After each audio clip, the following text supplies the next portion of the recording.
Hello, hello, hello, everyone. How is everyone doing? Hi. Oh my God, so many people here. This is so exciting. I'm so excited for everyone to be here and welcome. I'm so excited for today's talk just because we have an amazing guest. And we have Sami here. Hey. Okay, awesome. So I think everyone's good to go. Everyone is joining. Awesome. Welcome, Sami. I'm so excited for you to be here. And I just thank you so much for taking the time out to be here today. I know a lot of our guests are going to be like so enlightened with all the information that you have to share. So thank you and welcome. Thanks for having me. This is awesome. So, as you mentioned, I've had a lot of people ask questions around how to get started with their career, how to get started in UX design space. And when I saw you and we connected, I was like, you were the perfect person to answer all of these questions. I can try my best, but you have a lot of experience and you've helped a ton of people. So, I thought you would be a great fit for that. So, this is amazing. And thank you so much for coming out. So let's get started a little bit with just your history, your background, and how you got to be where you are today. Sure, thanks. I have been a career specialist for about 5 years. I first started my career as a librarian in universities, and then I ended up being embedded in the career services department. I started with software developers, electrical engineers, very technical trades. And then eventually, I started working with UX designers once I started collaborating with the Tech Bootcamp Career Foundry. That was about oh man, I think we're going like 3 or 4 years now. And I've just really enjoyed working with UX designers because I've always enjoyed working with techies quite a bit. Like I was a young little nerd riding my bike to the library to make like a little website back in the days of GeoCities, if anybody else remembers I remember those that. wacky days. Yes, exactly. With the animated backgrounds, I would always have like a little like animated kitten welcoming you to my my like Yeah, I had teenage stars website. on mine. This was like, I think grade 7 or 8 for us. Yeah, I remember those Yeah, days. yeah.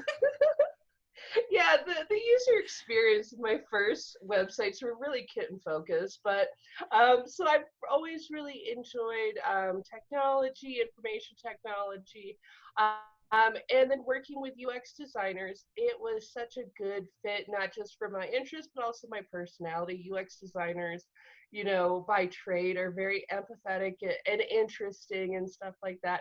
So that's how I came to the UX career coaching field, if you will. Like I stumbled upon it and decided that I enjoyed the party and I like being around UX designers. That's awesome. Yeah, that was one thing that I really liked about you was your personality. You're just so easy to get along with and like it's just such a joy to have you. So that's Oh, awesome. It's thanks. great. I remember the Jewish City days myself. So this is so fun to have that story shared. So that's awesome. So what has been I'm just going to kind of dive right into the questions like what has been the biggest mistake that you're seeing that people are making and what do you think they should be avoiding when they're just starting out? This is for people who are just like looking to get into UX.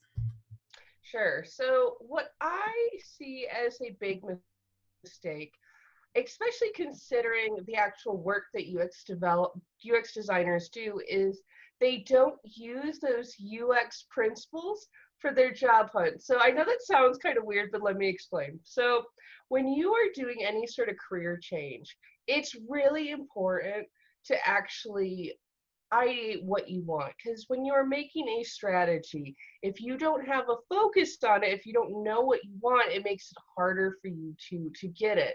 Even if you're someone who's very flexible on what sort of like first role you might have in the industry, you still want to develop a brand, a application package that shows a clear aesthetic and clear point of view. And that's for a lot of reasons. I can go into that. But for a lot of UX designers, they take those principles whether that come, for the UX design, and they kind of forget about it. They don't think about the fact that their resume is a design piece. They don't think about the fact that they can create almost, kind of like user personas, but company personas. They can do so much with their skills to design a more cohesive personal brand, a easier strategy for themselves. But so often they're making this mistake where they're not applying those advanced skills to the job market. And I usually feel like that's such a shame, because so many professions do not have the skill set that a UX designer has, and they can really do so much to make their job hunting process a little bit easier with design thinking. That's fantastic. That's such a good advice. Like, I feel like that's something that can be so easily missed just because you are in that space. It's almost like being a fish in water. You don't realize it. You just have that around you so much that you don't really think. You're just like, oh, that's something that I can definitely do. So that's a great tip. Thank you so much for sharing that. So, one of the things that a lot of people have questions around is they have a different career right now that is completely Mm-hmm. different from design, and then they're trying to get into either a design career or a any sort of tech career. They might be looking to start coding or anything like that. So a lot of people are worried that would be something that's going to be harshly judged by their employer or the client, and they don't feel like they have the confidence to go in and take that leap. And I was just really curious to hear your thoughts. Like, I have my own opinions about that, but I really would love to get some, like, your thoughts around that topic of, like, how much does your previous experience have an impact on you becoming a designer or really transitioning into a tech career? Yeah, that's a great question, because people ask that question with a lot of fear. It's always just like, oh no, was my years as a florist gonna damn me? And it's like, no, like the thing is that you can use a previous career as an asset. It's about how you think about your previous knowledge, how you want to kind of leverage that information that you gained, those skills. Now, there's going to be some of you guys who are going to be coming from fields where you don't realize that that can be a really unique way to almost niche yourself, to almost brand yourself in this space. And before anybody asks, I'm saying a lot about branding, and I'm talking about that a lot. And for some of you guys that kind of feel resistant to that topic, reframe that in your mind. I'm talking about reputation, essentially. Everybody has a reputation. Professionals have always had reputations. And that's what we want you to build in the UX industry. So when people think, okay, I need a UX designer in such place who does this, they'll think of you. So I was just putting that in the sidebar so people know what I mean. But going back to your question, the thing is that you can actually use your previous career as an asset. One of my clients, her previous career was as a clinical researcher, working with neonatals. So, really intensive medical research. When she switched into UX design, she actually ended up with Google's rapid research team.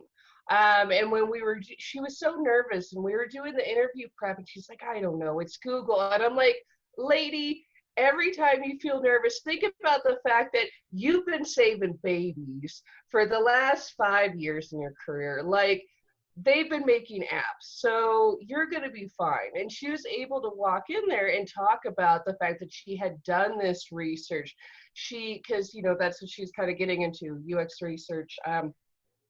And that was something where she was able to leverage her background as this amazing asset, even though, like, she was switching into UX design. Her first job out of a boot camp was at Google. I mean, it was a deco on site at Google, but essentially, yes. And that's because her background was really interesting. I've seen that with other people. From one of my students went from like a Catholic school principal. She ended up, her first job after 8 applications, just 8. She ended up working for a faith based organization as a UX designer because she was able to leverage that knowledge, that culture fit, and really stand out. Because think about it, a lot of people, there's a lot of senior designers out there, there's a lot of mid-levels, there's a lot of juniors, but depending on like your field, even a seasoned UX designer might not be able to get up to speed quickly enough on, certain topics and subjects as much as someone who had been in that career path, whether it is education. I've seen a lot of teachers go on to be UX designers and, curriculum designers and stuff like that, working for educational firms. So it's not a bad thing. In fact, if you think about it, a lot of folks, they're really worried about transitioning, about changing careers, because they're like, oh, everybody has more experience. Keep in mind, UX is a new field. It's not like you're gonna find like outside Milan or something 7 generations of UX designers making artisanal wireframes. You know, you don't need to be nervous. A lot of people like have switched into this. Like think about the first UX designers, So don't be afraid of having a career change, an asset. The more you take these things that could be deficits or weaknesses or whatever, and the more that you try to leverage them as a strength, the better off you're going to be, because that's going to give you an indication of how you can, create a very unique personal brand. On the flip side, some of you guys might have been in fields where you're like, I never want to do anything like that again. I have a client who was a software developer, and that's how she feels about coding. And if that's the case, that's fine. One thing to think about, though, is that you can still use your background, those soft skills that you have gotten, as an asset as well, even if maybe you're not going to advertise them as much. You can still maybe utilize your past network and things like that. So even if you didn't like your past career, there are still ways that you can use it as a benefit, and make it part of your personal brand. So I always tell people who are career changers, don't be scared of the career change. Be savvy. It's only a negative in some of these job interviews if you let it be. So if someone's like, oh, your career changing, and your body locks up in an interview and you get really nervous, that is something that's going to make them maybe not, maybe lose a little bit of confidence because you don't look confident. Be confident in your career change. Know that you are a valued professional who's bringing a lot to the table. I mean, think about it. If you're like, someone who's, 45, been in management, been in leadership, been in corporate for, a long time, you're going to be able to bring a lot more perspective to the table for user research, user experience innovation than maybe some 22-year-old who graduated early from Stanford, and he's still doing his laundry at his mom's house. So keep that in mind. It's not dire. You didn't have to pop out of the womb a UX designer, is what I'm saying. That is such a good answer. Thank you so much for sharing that. And I love those insights that it doesn't have to be a hurdle in any way. It really is about your own confidence and how you're going to share it. And like you have all these soft skills that you're learning even in other careers. So if you're someone who's been a florist in the past, you have all these amazing communication skills. You've been working in that space. You have a really good sense for design. You have all these other skills that you can still take with you into your UX career. And just to share a little bit of my own story, like I transitioned into UX as well. I was working in finance for some years. I was working in the humanitarian sector for some years. And those things were the mixture of that knowledge was what really helped me get my first big UX role, and it was just very specific because they were looking for someone who has um, that particular like HR experience. That's what my undergrad was in. They were looking for someone that had like a finance understanding. So because it was all of those things that they were looking for, that helped me be a really strong candidate and be a really good fit for that organization, just because of all the stuff that I had done in the past. So I like echo that, and I 100% agree with you. Like it comes down to how you present yourself and how you move forward with it. That's going to be the determining factor between your success and moving forward into that career. So that's beautiful. Um, I also want to start taking some questions for people from people as well. So if you guys have any questions who are here, first of all, thank you so much for everyone who has joined. Please feel free to put it into the chat box, and I am going to be looking through this. So I have some questions here. Um, Okay, so Yonella is saying thank you so much for sharing the story. That's awesome. Sami, so thank you. So that's awesome. So if you Okay. guys have any questions, please feel free to leave them here and we will try to answer them. So I know right now I wanted to kind of also take this moment to speak about in the current economic situation. How do you think the job market has been impacted? I know we hear all these scary news, like news is scary to watch right now. I've stopped watching it. It feels like the world is ending because everywhere there's like tornadoes, there's so many like health issues going on and all the job loss. And you're like, okay, I'm going to just curl into a ball and like just not come out. But if you Yeah, want it's to a ignore good that, time to bake bread. Bake a bread wall around yourself and put your TV inside the bread wall. exactly. So I try not to watch the news, but I still hear it. And I know a lot of people are really worried about what that's going to do for you, especially if you are someone who's just looking to start. You may not have a whole lot of experience and you're still very worried about not only the fear of like transitioning into a new career, but you also have all these extra things that you're worrying about now. How do you think that the job market has been impacted, especially in this space? Has it really been impacted as bad as like some of the other sectors might have been, or are we still okay? Is there some light at the end of the tunnel is the question. Yeah. And you know what? Thank you for asking that question. Now here's the thing that I'm going to say. One, everybody when it comes to, making decisions for their career based on the economy, that's a very personal decision. They're going to have to figure out, because people can, maybe they might not, get a temporary job in the meantime to make ends meet, or they might do this or that. So it's always really personal. So that's one thing. The second thing that I think has been a challenge for folks is to understand that while the pandemic situation and then everything else in this wacky year, everything else in this wacky year has been unlike that. With the economy is actually something that we could have all predicted in some senses, because we had a bull market for like a dozen years. That usually doesn't happen. We had accelerated growth. Um, I have a podcast. I did a really good interview with Silicon Valley veteran Larry Cornett, and he was talking about how part of what he was starting to do 4 years ago when he was leaving Silicon Valley and kind of establishing some career independence. Part of why he did that was because he recognized a lot of signs that he saw from the last tech bubble. He was seeing companies like Bird being valued at like $1 million.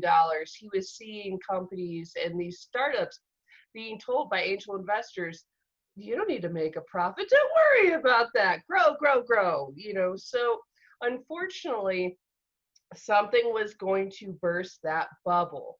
That being said, these things can correct themselves. So I don't want people to think, oh, it's, this random black swan, gloom and doom. This can happen in tech. Unfortunately, it is a field where there's a lot of really smart people, but they're not always thinking long term. So that's one thing to think about. The next thing is that you are fully capable of creating plans and contingencies for these situations. Capitalism is a natural bust and boom cycle. There's always a rainy day. However, there's always a sunny day, and there's a lot we can do to prepare for that. And part of that is thinking about what one you bring to the table that nobody else can, and keep in mind, your intersection of skills. Maybe other people have UX skills, but maybe not everybody has UX skills with a financial analysis background or something. The next thing to keep in mind is that there is always growth. Whenever the economy goes down, there's certain segments that do go up. So those are some things that I do want to say to let people know, because a lot of people are like, the apocalypse situation. Unfortunately, there's a lot going on, but this economic situation is not as much of a black swan as people think. I don't know if that's helpful or not. Sometimes I like hearing those, be like, oh, okay, this too shall pass. But that's just a little bit. Now, let's get into the nitty gritty of what you can expect. So, of course, jobs that can be done remotely will increase. Twitter, Spotify, they're joining companies like Buffer and WordPress, which were already, remote for a long time anyway. So you should be looking, I would suggest thinking about what actually is going to be an essential industry. What are the industries that are still rising? What are the industries that are not going to be cutting jobs? The industries that are going to increase. Right now, if you look at the market, you got to be savvy. And like sometimes the best thing to do is look at your area. Go to a Chamber of Commerce website. Go to, some sort of local business website. They will have, the mayor or whatever had people put together a whole list of, local business and everything as a way to lure in new investment. Check that out. See what's in your area, what companies are in those essential categories. Because the beautiful thing about UX design is that in many ways it is industry agnostic. You don't need to necessarily be in a tech company to be in a tech role. So a lot of times for you guys, a good thing to do will be mix up how you're searching for jobs. Don't just use the term UX designer. Use like UX or use like Sketch as a keyword or something like that. Because you're going to find that there could be a job that utilizes UX design, user experience, human-centered design that could be called something else in another industry. So when we're thinking about industries that are going to keep going, of course, healthcare and health services, health research, products related to telemedicine, clinical assessment tools, those are things, bam, that has some growth. People can be looking for companies building tools to support distance learning. I mean, Zoom, team collaboration, information sharing. They're going to need to build up capacity in their teams. That's just it. Another thing to think about is digital media and entertainment companies will continue to look for new ways to bring their services to more people. So applications, products, anything designed to keep people connected while practicing social distancing will be in greater demand. So if you want to know how to succeed in a job hunt, whether it's a remote position, freelancing, or an on-site role, you're going to have to think about how you can demonstrate a lot of value and how you stand out. Because right now, unfortunately, anytime we're in a recession or a recessionary sort of situation, students don't do well. It's a thing where when you coast, it's the roads, the waves will be rockier if you're coasting, because you need to demonstrate a lot of value to potential clients, to potential colleagues, employers. So some things that will help you stand out, personal branding. That's going to be important because, one, for a lot of you guys, personal branding, just branding in general, is in your toolkit. A company's going to be looking at your website, your resume, your LinkedIn, which should be visual like siblings, if you will, and they're going to be imagining you using those skills for them. If you can't have a cohesive visual brand, if it looks like your own internal style guide is all over the place, you don't know where you're capitalizing things or how you're doing your visual hierarchy or whatever, your portfolio could be from a completely different person compared to your resume, they're going to notice that. Because if you can't brand yourself, how are you going to help brand a company? The next thing is that applications are going to need to be tailored a little bit more to the role, and I would suggest that people actually think about the company's needs. A job search is about demonstrating a unique value, not offering the same product to everyone. Now, there are definitely ways where you can hack the process of doing job applications so each one can look tailored, even though you're not putting in, a bunch of effort into it. So you can tailor it without, spending all day on one. And another thing to think about is that networking is as important as ever. I work with so many tech bootcamp students around the country and the world.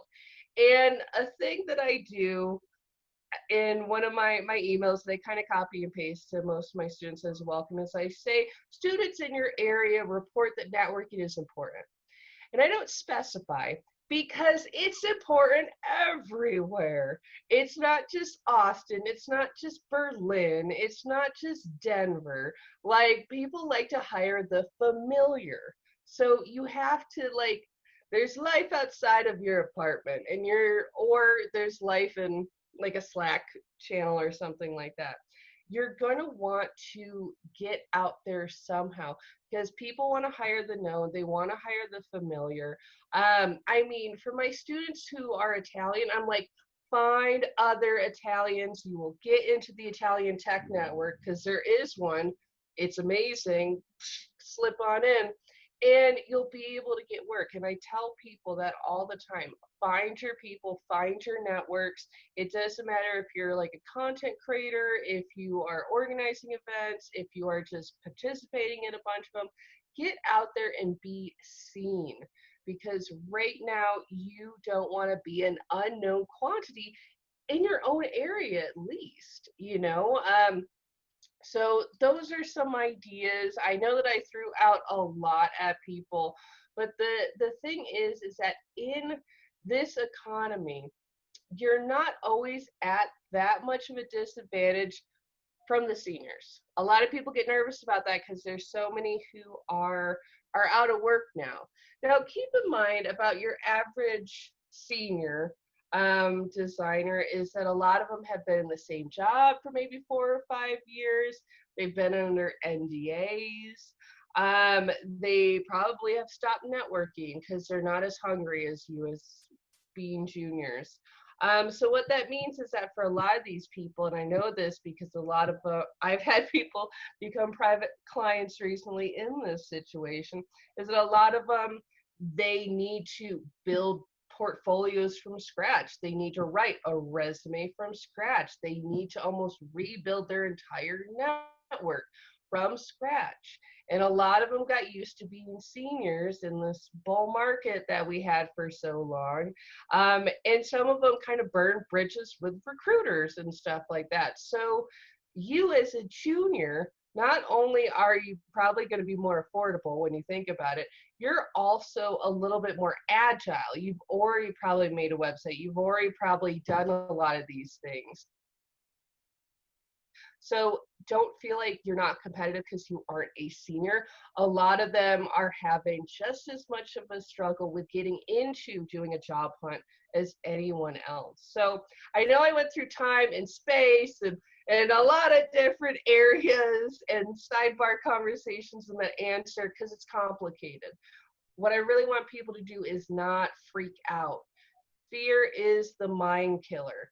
There's so much that you can do. Yes, you're going to have individual situations that might have different stressors and different issues that you might be dealing with, but there are ways to strategize for your career change, for this job hunt, even in this uncertain economic time. So sorry for that like monologue that I just gave you guys for like 10 minutes. I hope that answered your question. Yeah, no, that is fantastic. And it's so jam packed, and it really speaks to the power of branding, really. So that includes you networking, building those relationships, letting people know who you are, niching down. I think that's one thing that you really like spoken really beautifully to is a lot of times when you're just starting out, that can be a really great strategy for you to get started, especially if you have a specific area that you're transitioning from. So if you already have, say, for example, you used to work in finance, you already have that knowledge and understanding of how that industry works. And now you're looking to transition into a UX role. A lot of the times, things like business analyst roles, for example, they're very similar to UX. There are some differences for sure, but like you could potentially look into those other areas that have similarity. So it doesn't even have to be that you get stuck in this is like, if it doesn't say UX on it, that's not what it is at all then. So I love those like strategies to get around, like it really opens up your mind to think about all these different things, not just from like a very linear perspective of this is, I'm a UX designer and I want a UX design job. And it's beautiful to have that like ability to think outside the box and be able to strategize and like think of other ways that are going to get your foot in the door. And that was one of the questions that um, someone was asking here. What is the um, yeah, they were asking questions around like how to get your foot in the door for when you're just starting out, and that I think very beautifully answers that question around focus on networking, build your personal brand. First project you should be working on is yourself. Make sure you look good. And then that gives the employer a good opportunity to get to know better. And another way you can do that is to just echoing off of what you were saying is be more specific about the employer that you're looking to work for.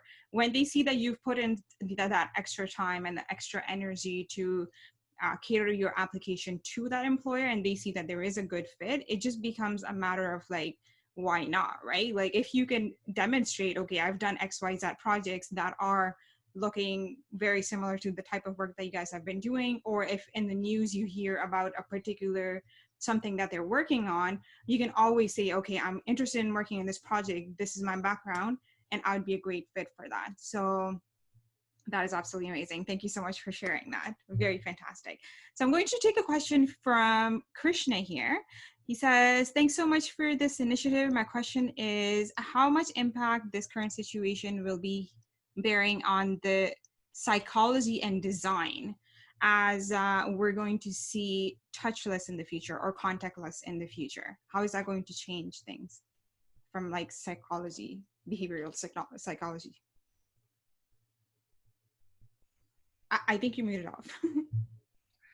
Oops. Okay. So that's a good question.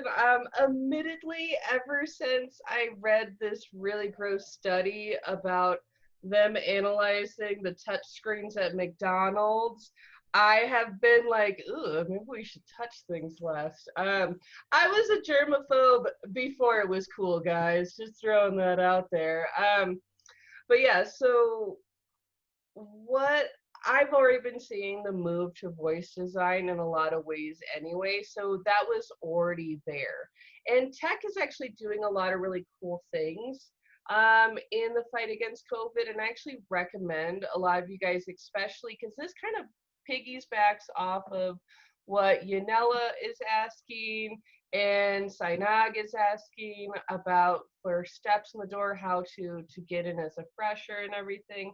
Right now, with all the chaos and the uncertainty, there are ways to give back to the world that will also help you boost up your portfolio. There is, and I'm going to type it into the chat little thing. There is a thing called COVID watch.org. And there's other such initiatives that are creating apps, that are, doing research, trying to build, some sort of solution to this issue. So I feel like COVID will have a psychological impact. It already has in a lot of ways, in that it's just going to accelerate what we were already doing with voice design. And I feel like for a lot of you guys, a good way to get in to networking, to interface with senior designers, to be able to have interesting projects, to go beyond, doing like, the little mock-up wireframe or something, to put in your resume. These are Working with an organization like this will be very beneficial. It's an opportunity right now. I know with COVID Watch in particular, I've had one of my boot camp students who's doing a UX research project. She's embedded with seniors, so this is a chance for you guys. Yes, internships can be good. Yes, you can do freelancing, but look at what is happening right now and where you can help. That I feel like, because that's something that I've noticed, at least in tech, at least with the UX community, people are looking to give back. And that's a way to do it. And that's a way to network while you portfolio build, while you get, you put in your karma, so that would be my suggestion. I answered like 3 questions in one. I hope that answers everybody's question. Yeah, no, that's definitely fantastic. I like that emphasis on voice design, because that's something that has been in our peripherals as designers for some time, but now because of how the situation is changing, that's going to take on like a whole new, like, perspective on things. Like, it will be something that we would want to use more often, because yes, we do touch a lot of things. You don't really realize it, and I didn't realize how many things we actually touch throughout the day until I started becoming very aware of what I was touching, and I'm like, I don't want to touch anything anymore. Yeah. This whole situation has just made me paranoid about surfaces. Like I want to get opera gloves or something. I don't know, but yeah, voice design is going to be big. And honestly, there's so many cool things that you can do for projects. That's why I like tech. It's not like being a heart surgeon where you do actually need to be in a school and like have a thing to practice on. Like that takes some practicing. You guys are working in tech. You guys can practice and have fun wherever you are with all these cool technologies. One of my students who's actually, his career change is harder than most people. He's going from a waiter to a voice designer. And what he did was, at the steakhouse where he was working, he designed a voice app to read off their daily specials. So whatever your project is, wherever you are in your career, you'd be surprised what applications you can put into place with your skills to help build your portfolio, even where you are now. It does not matter if you're a waiter, you can find a way to create a project, and yeah, get your foot in the door. Yeah, that's a great tip, really, to leverage the environment that you're already in, and you're the one who really understands the problems or the pain points of the users much better than anyone else who's coming from the outside. So you're in this like ideal situation where you know what the problems are, and then if you can come up with a solution, that's perfect. They might actually just like either buy that project off of you or like give you an amazing job. So you can create opportunities for yourself. It doesn't even have to be that you go out and find opportunities. You can come up with solutions. Really, at the end of the day, this whole design spaces around finding solutions to problems. So if you are in a particular environment and you're seeing, okay, this is something that's not working, you understand the user journey, and then you come up with a solution, your employer is going to love you. That's such a beautiful Mhm. way to kind of move forward in your career. You can either get into management because of that initiative, or you can get into more of a, like, you can open up a whole new career for yourself just in the space that you're already in. So that's perfect. So we have Mhm. another question. We have Pauline asking, how does one tailor your resume to a UX role? Should we include all of our previous industry or experience, or should we leave it out and make it very specific? I think that's a fantastic question. Yeah, that is a really good question. One thing to think about is when you are making your resume, don't fall in the trap of just having one version of it. Some people even go so far as to erase parts of their resume as they create new formats. Please don't. That, as a resume writer, that like chills me to the bone. Just save a new version. So you can have different versions of your resume. So Pauline, I don't know what your specific discipline that you're going for, whether it's, more towards the research side, the strategy, the visual, what have you. But when you are making a resume, I suggest is just an idea. Make one sort of almost like master CV that just has everything on there. And then what you can do is that as you are applying to different roles, so let's say you apply, you see a job that's maybe more UI focused. You take your master resume, what you can do is rewrite some things, whether it's your resume summary at the top, or maybe you're highlighting different things in your job description that showcase your UI skills. If you're ever confused on what your resume and cover letter need to say, go through that job listing point by point and lay out, like if they say, I was looking at one for a client the other day writing a cover letter, and it was something like, must have, exemplary cross-functional skills. So, he had done stuff like that. So I kind of wrote, the agency work and everything. So you can go through, what they need, they're telling you, and that means you can kind of curate your experience to make sure you're highlighting the things that will be interesting to them. I don't recommend taking off all your history because you actually want to show that you don't have a gap in your work history. Gaps are more tolerated, let's say in Europe. So my European clients are able to be like, oh, well, I traveled and improved myself that year. In America, they're like, you were a bum because you didn't have a job, even if that's not the case. So you want to make sure that your work history is showing, some regularity, after like, I mean, if it's more than 7 years old, you can toss it, but that's kind of what you're going to want to think about is looking at this resume, this job. You're looking at that's a design piece. It's a marketing document. It's your first impression. So you want to make sure that you're adding the details that will convince them.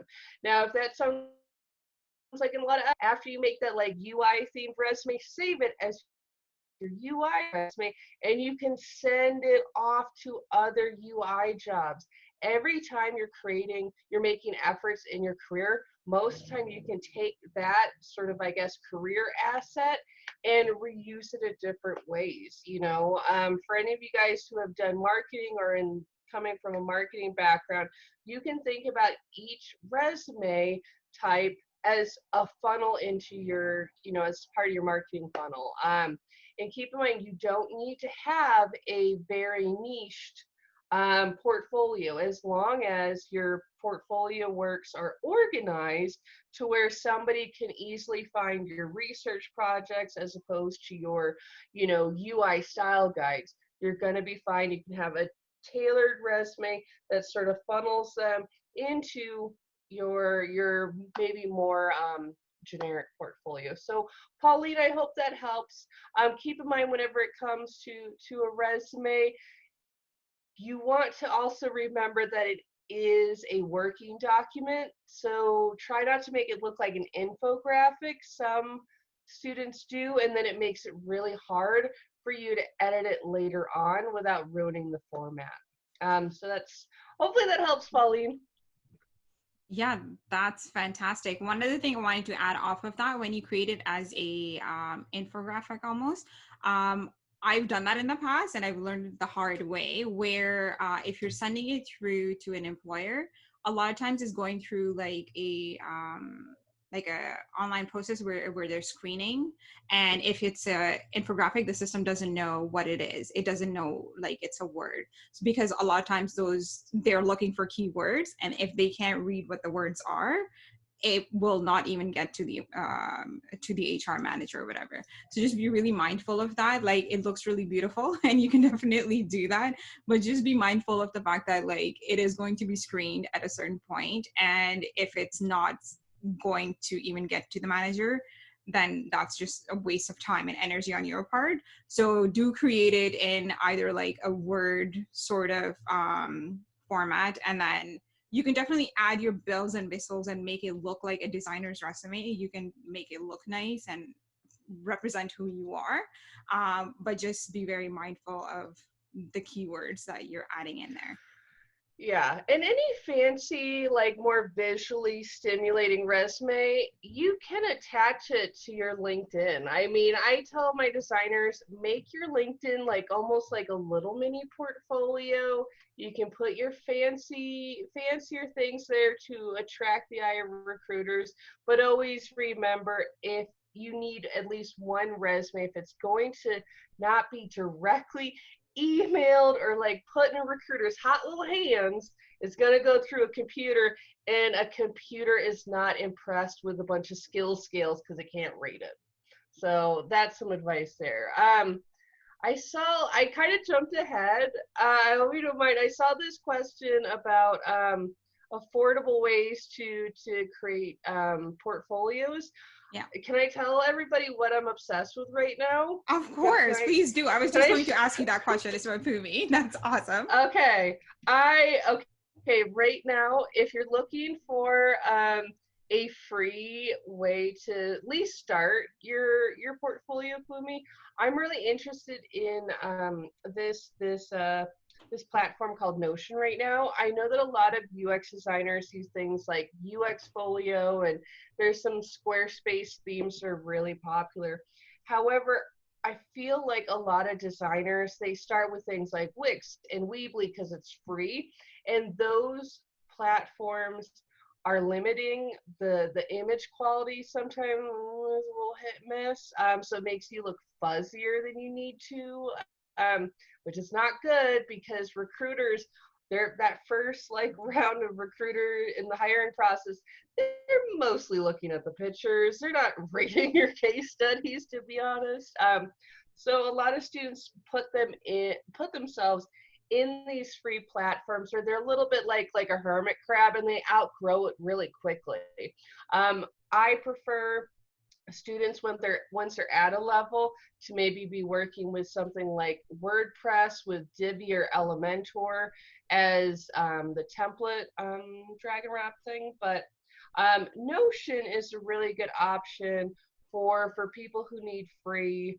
I posted some links right there.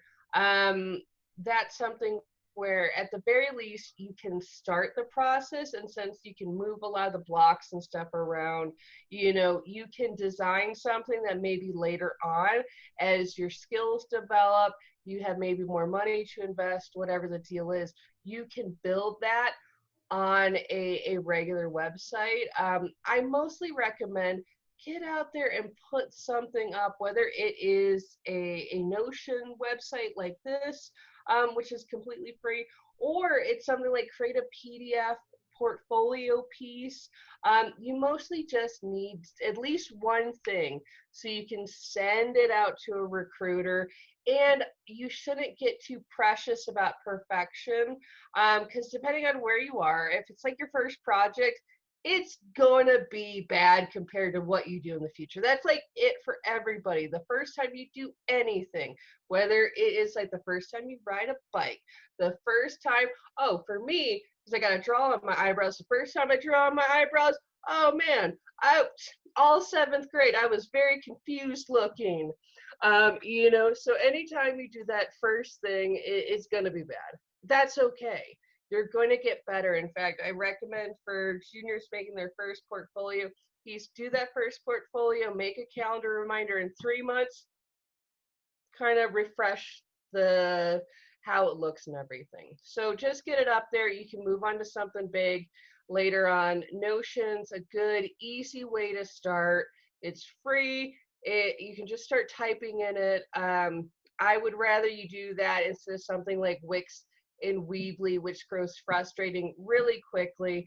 And it actually gets more expensive. It's one of them freemium things where to have it not look like how it does when it's free, it ends up being more expensive than an actual domain name. And really, you only need to have in the beginning, like, yes, just get that first one up, and then later on, you can get like maybe at least three, and that's a good number. For your average UX designer, I would recommend a generalized UX case study, a UI mood board, and then something that showcases your research skills. Depending on where you want to go, that UI board can be swapped out for maybe a voice design project or something like that. That's just a rough rubric. It's not prescriptive, but if you need a guiding light, get that done.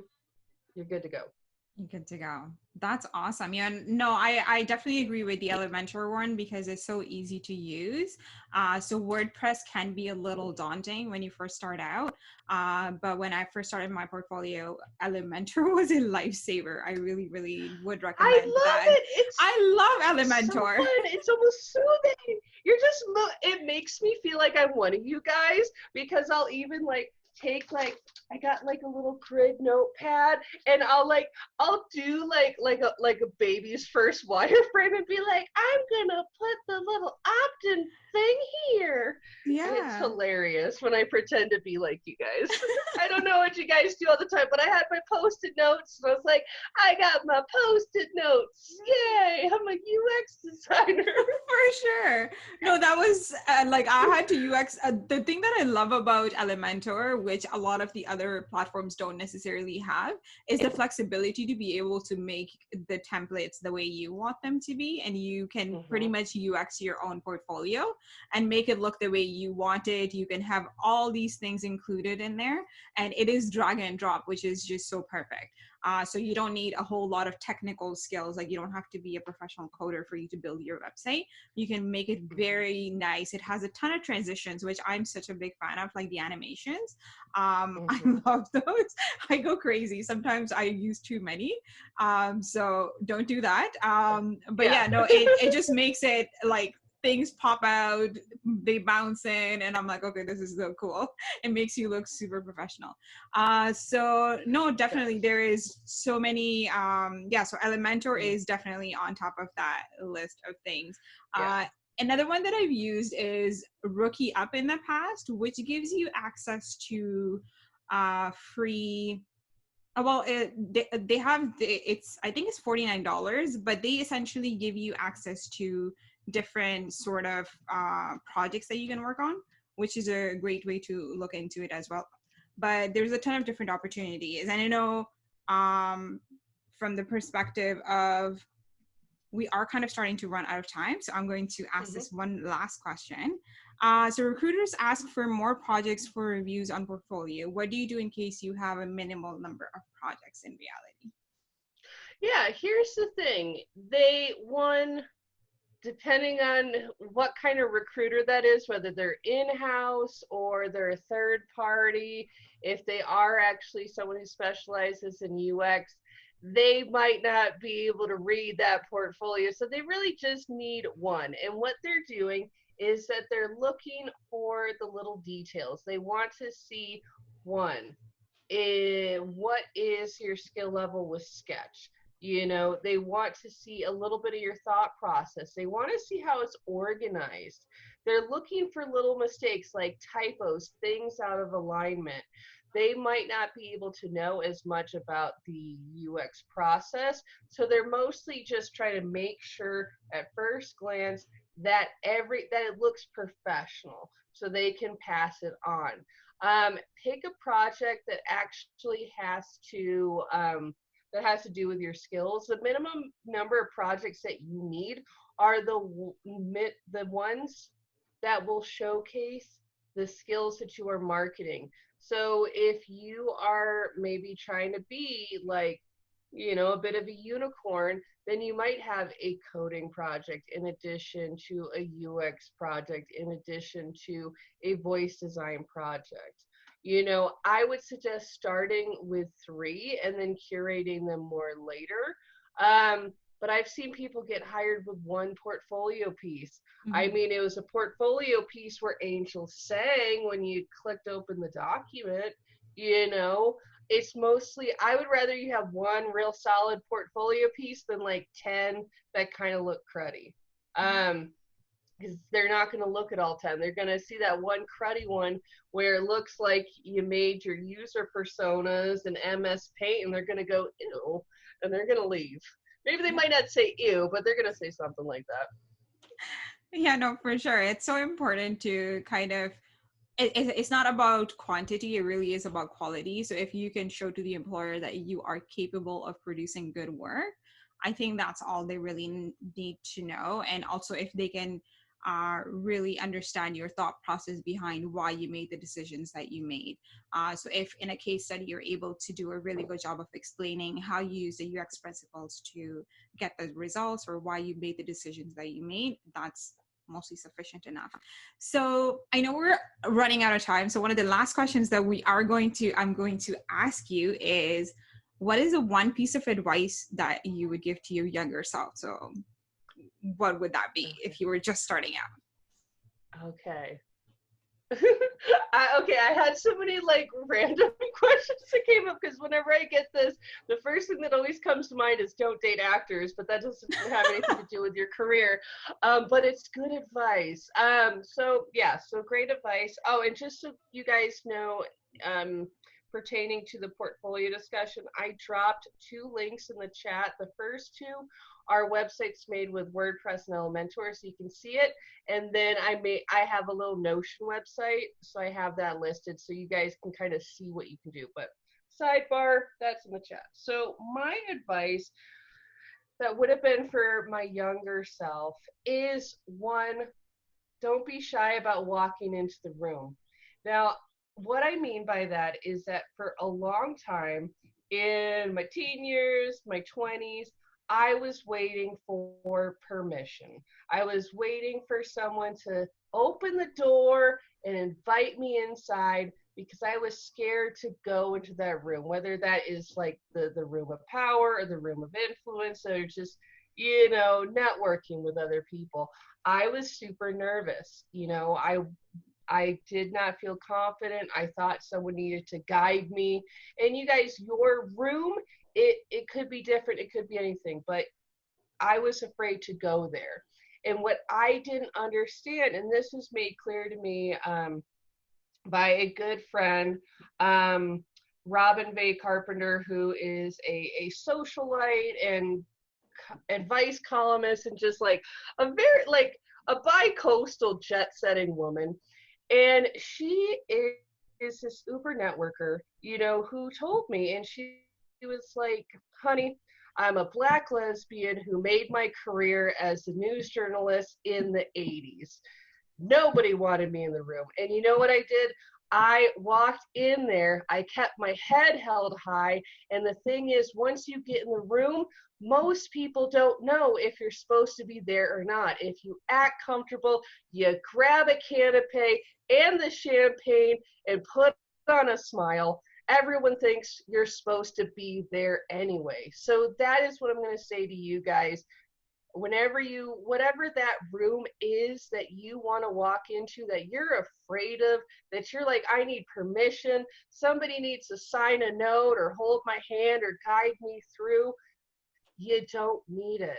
The gatekeepers, most of the time, are up here. It's you that's keeping you out of that room. So grab that glass of champagne, put on that lipstick, or what have you, and get on in there, honey, because once you get in the room, no one's going to know if you were supposed to be there or not. They're all going to assume, oh, you're here with us. You must supposed to be here. So that is going to be my advice. I know it's not like a concrete career tactic, but I think it's really important for a lot of juniors, especially folks that are maybe coming from a background where they might be the first person who graduated college in their family. Maybe they don't know anybody in tech. maybe immigrant, whatever the situation is, you can get into that room. You can walk on in there with your head held high, and they're not going to kick you out. They're not going to kick you out. That's my advice. That is amazing. Thank you so much for sharing that. And yeah, I 100% agree with that. A lot of times the barriers that we are creating are really in our head. And we want to really get out of our heads and just realize that everyone is human and we don't have to be afraid. So just go out there, do your thing. Just have the confidence to go in there and just make yourself be known, throw yourself out there. The only way you're going to do that and get comfortable in that is if you practice. The first one might not be the best like networking like situation you were in. Like I am so afraid of networking, but I try to put myself out there, and I think over the years I've gotten a little bit better. I'm still working on it, it's a work in progress, but that can be said for a lot of other things as well in your career. If you're afraid of like interviews, I know a lot of people, they're really good designers, and their work is just beautiful, but they just don't know how to communicate that better really well in a real life situation. So the only way you're going to get better at those skills are by practicing them. Just go out there and try it out and see what happens. Nothing bad is going to happen, I promise you. It will be okay. So I know we can be really like all up in your head and like be afraid and have this fear, but just know that everything is going to be okay and go in with confidence and you'll be all right. So I just want to end off by saying thank you so much, Sami, for your time and all this amazing advice that you've shared with us. I hope everyone got some value out of this. And thank you so much to everyone who is here. I know it's a Saturday, and I love the fact that people are actually here on a Saturday. That just shows a lot about your commitment to be here. And on a Saturday morning, like that's supposed to be your fun day, and you guys are here. So thank you so much for being here. And I know Sami has a ton of great resources. She has a Career Kickstarter Academy that I want to give a shout out to. If you guys want to learn more, definitely go check out her website. She has a ton of valuable information on there. She has a podcast. She has all this amazing stuff that she is doing all the time. So definitely check out her website and all the knowledge that she's sharing all the time. Once again, thank you so much, Sami. You are amazing. Thank you for being here. Thanks. You're welcome. All right. Thanks, guys. Bye, everyone.